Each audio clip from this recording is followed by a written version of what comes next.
Sengenza ivideo. Ethi happy. Hi.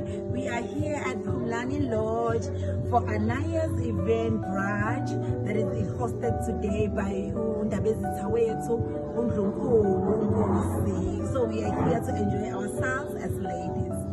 Thank you. Bingelela igama lami ngithandekile wakwaNkosi. Thank you for coming today. Uyazi ukuthi kunetade ngicabanga emondweni silate. Sisuke ngo-12 kahle. Sisuke ngo-12. In fact siphuma 10 to 12 endlini. Manje kunobuki esasenze contract naye wayezoshootha. Sesiyamfonela simtholi.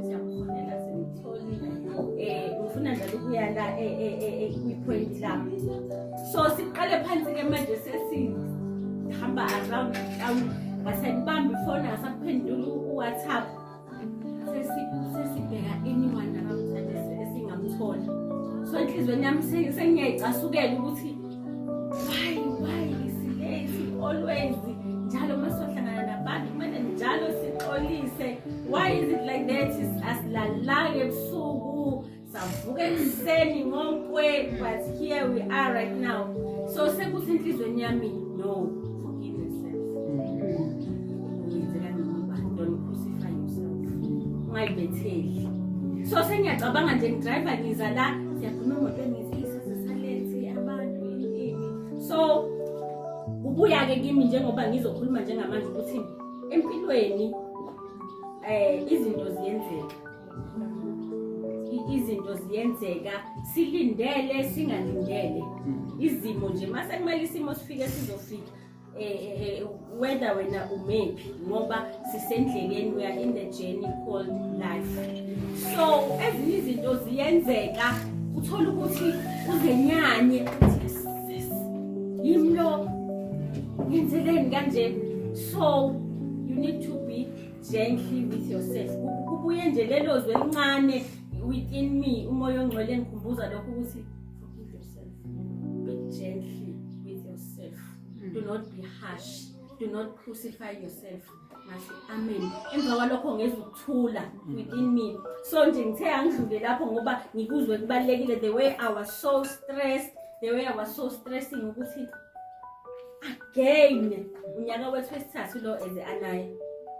So yeah, we are growing kancane siyacathuka. So ngibuka ukuthi again but listen into forgive yourself. Do not crucify yourself.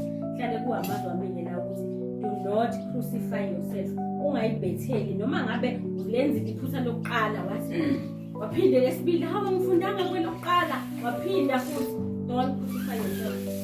Into engihlale ngisho mangikhuluma ngithi uNkulunkulu usahlezi esihlabeni sakhe somusa. Umehlele esihlabeni sakhe somusa. There's a verse la elithi khona sondelana esihlabeni somusa nesibindi. Approach the throne of grace with confidence. Nazi ukuthi uNkulunkulu unomusa kini nizokwamukela amandla okuhamba. So mina ngingubaniki ukuthi ngibethele ukuthi nje mina ngiyabenda. I am a failure. Mina nje ukhe ngikwenza kulunge. Mina nje wathi uyibethele ngayo yonke indlela ongayibethela ngayo uNkulunkulu engabethelile. So be gentle with yourself. Do not crucify yourself. Amazwi ami nje lawo okunibingelela. Before ngingene ukuthi what is a vision? What is a vision board? Bengifisa ukuthi mhlambe amongst us nje 1 minute umuntu asukume umntwana usinye ukhulume ngokuthi sidlule ezimweni ezinzima kodwa njalo siyanqoba. Just share one word of advice to someone ohlezi la etafuleni. Nothing personal, nothing directed to anyone, just a word of advice. Okuhle ukuthi sihamba nabadala bethu. Usho njalo I think it's Moses eBhayibhelini ukuthi sihamba nabadala bethu mabephuma elokhuzeni mabephuma eGibhithe siyasazi story. So ngiyacela nje ngicela okay angiqale ngapha kumama ungaqala ngicela ukuqala ngomama just one word nje ma i-minute word of advice njengoba siqala lo nyaka ka-2025 wena into ekwenza ushisekele uphokophelele phambili kuze kube manje yini futhi yipi advice ongayinikeza umuntu wesifazane okhona la ekhafeni ngiyacela ukuthi ngesikhathi anyone if share that one advice sisukume emenini yawo ukuze nobhuti wethu ezomkhethalisha kahle amen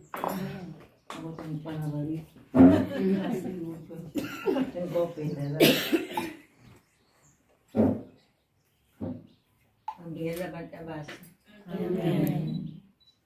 Ngithiwa semile ngingasinzothi ngisazobuka nami kwenziwani. Kodwa mhlawumbe uma kuqala unyaka kuya kungisize njalo. Ngiyaye ngenze isinqumo uNkulunkulu kulo nyaka. Awungifundisi ukuthi ngikhulume kanjani. Ukuthi ngikhulume kanjani. Ukuthi ngiphathe kanjani. Ngidala kanje.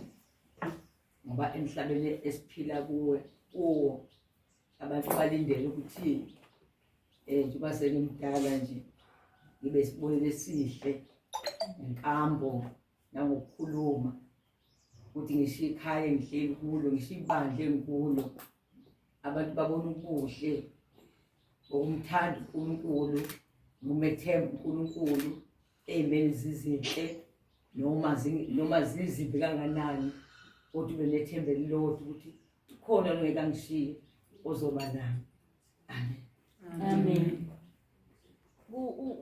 ngicela simeqele ubongo ngifuna la umuntu sabathethe napho la soke sengize ngasabela ke ekuthenini Nkosi lokho okufuna ngempilo yami akwenzeke it's about time ukuthi lokho onakho ngami ugcine kwenzeka so ilokho nje ngilapho ngiyabona amen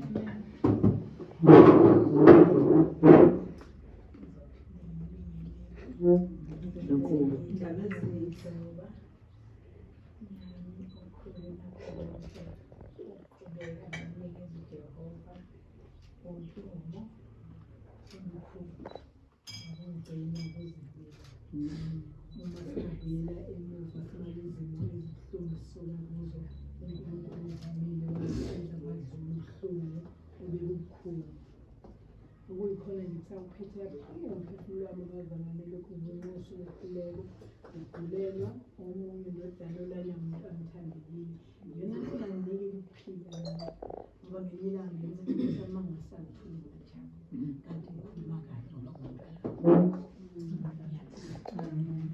anxiety okanye trauma ngokuthi vele ebencike kakhulu kumuntu kanti neBhayibheli liyasho ukuthi ubusisiwe umuntu uqale kusiwe umuntu ithemba lakhe lokumuntu so nje asibe empowered singama women sizimele sisebenze sikhuthale beside umsebenzi akube nje khona lokho sibuke sithi ayivele sifuna u1 no2 no3 kodwa ke engakhuthaza ukuthi kulobo busy bethu singazikhohlwa thina usuke nenhloso nenjongo ukho konke esisuke sibhekene nakho sisuke singazi ukuthi yini thina esoyifunda ngesimo esisuke sesikhona kodwa uJehova nakanjani isuke ikhona into afuna ukufundisa yona for example ube sesikoleni ube uthisha emveni kwalokho uthola promotion ube uprincipal uma usuprincipal labo obukade usebenza nabo ezothisha usubabukela phansi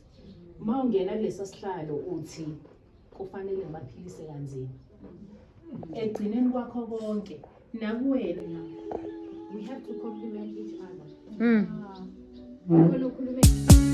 Love with you, love with you. Feel so true, feel so new.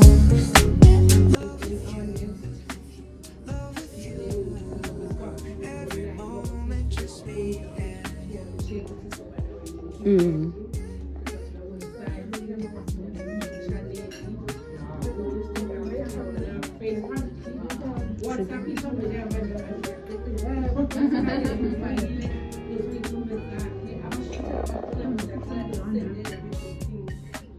Every day shining bright.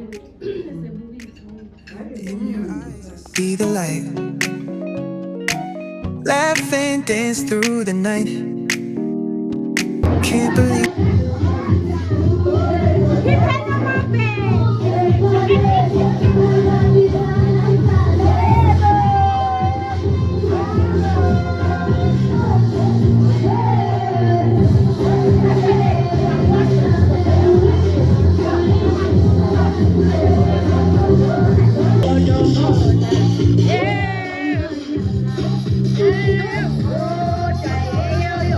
Oh,